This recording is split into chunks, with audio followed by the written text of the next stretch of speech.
President Trump defending not lowering flags to half staff when Melissa Hortman, the Democratic Minnesota House Speaker, was assassinated by someone posing as a police officer in the middle of the night at her home. She opened the door. She was assassinated.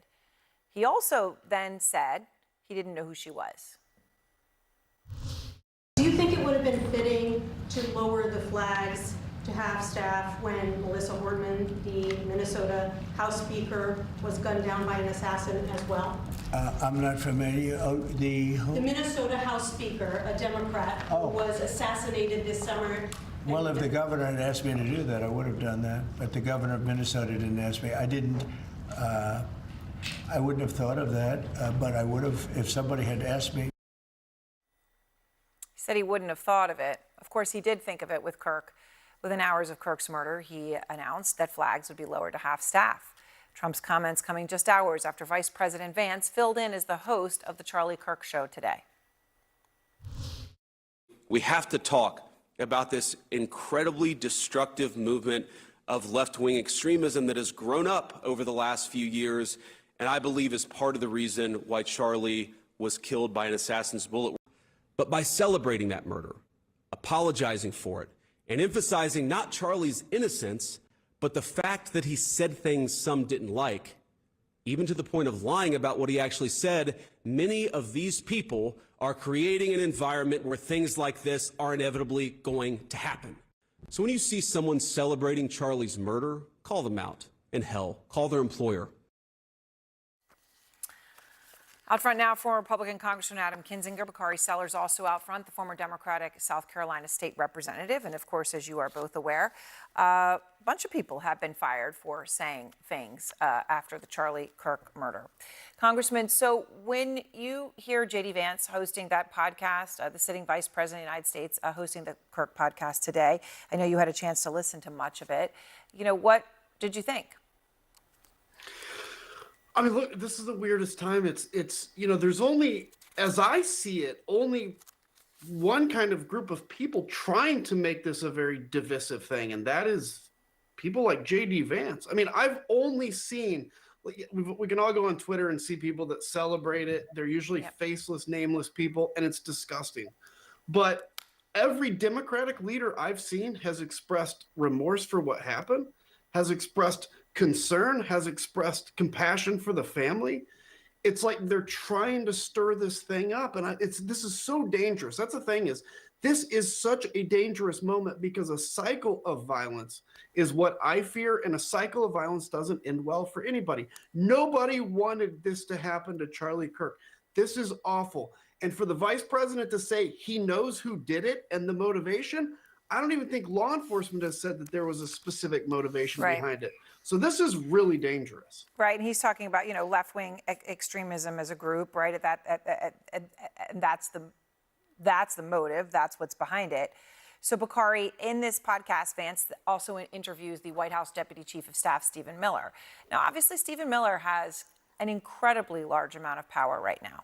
So what he said on this is really important. I'll play it. We are going to channel all of the anger that we have over the organized campaign that led to this assassination to uproot and dismantle these terrorist networks. It is a vast domestic terror movement. And with God as my witness, we are going to use every resource we have at the Department of Justice, Homeland Security, and throughout this government to identify, disrupt, dismantle, and destroy these networks and make America safe again for the American people. It will happen, and we will do it in Charlie's name. Just to be clear, Bakari, investigators so far have said they believe Kirk's suspected shooter acted alone, okay? But what you heard there from Stephen Miller, as a matter of fact, presented as that, was that there was an organized campaign that led to this assassination and that they're going to uproot and dismantle these terrorist networks.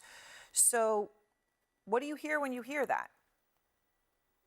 I mean, unfortunately, they're using Charlie Kirk's murder as a pretext to go out and suppress and take away further rights from individuals who they disagree with.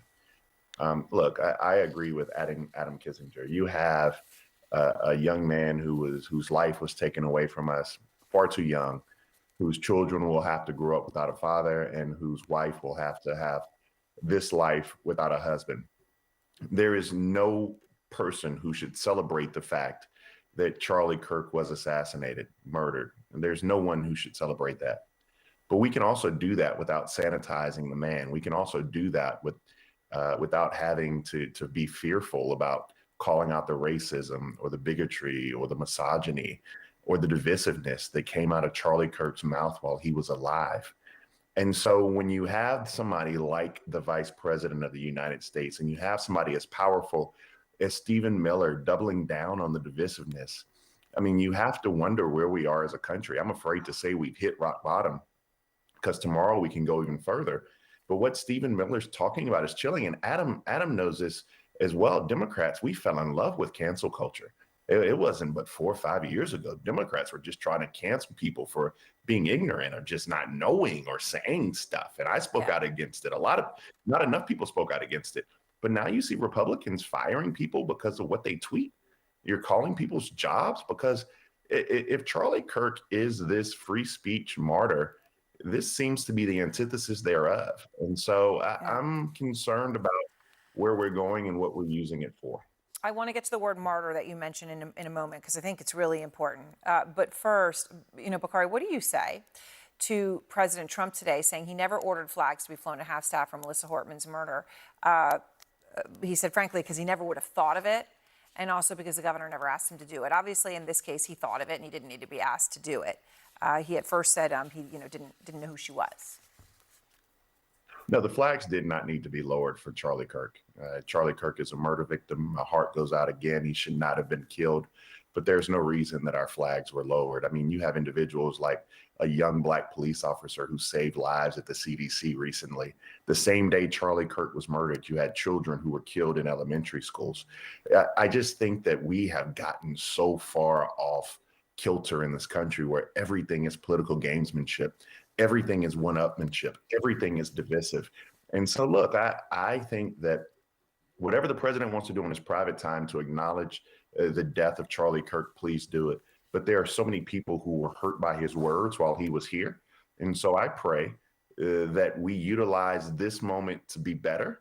But unfortunately, J.D. Vance and Donald Trump, they aren't echoing those same sentiments. Congressman, I want to get back to the martyr in this context, okay? And that is this word martyr that is being used by many, President Trump himself, right? That Charlie Kirk's murder has made him a martyr. I'll play a few. He's a martyr for truth and freedom. Now and for all eternity, he will stand at his Savior's side, wearing the glorious crown of a martyr. Charlie died a martyr. He's a modern-day Christian martyr. Steve Bannon, at least, Congressman, put the word Christian in front of it, right? Martyr is a religious word. It is very much a religious word. That is the definition. So what do you hear here when you hear again and again and again that word being used about a political figure? Yeah, I mean, I hear what I think they're trying to get out, which is it's almost a religious movement. I mean, look, I've seen people talking about praying that he's risen from the dead and serious about this. And as a Christian myself, it's very disturbing to watch somebody put anybody on a pedestal almost equal to Jesus Christ, it seems. But I think it's an inappropriate use of the word. It's attempted to be this kind of call to action. And when people like Stephen Miller talk about going after folks that disagree, let's be very clear. They're trying to intimidate people from having a political opinion. We talk about the fact that not everybody liked Charlie Kirk's political opinion. And everybody I've heard said, but he had every right to go out and say it. Well, that's the same for people that these folks disagree with. And now they're trying to put the chill on it. Look, I mean, if you're on social media literally celebrating the death, well, then you're an idiot. And maybe there are repercussions that should happen. But simply to have an opinion that's different, my goodness, I'm almost speechless because this party that I used to, 10 years ago was nothing like this, has totally turned on its head. Yeah.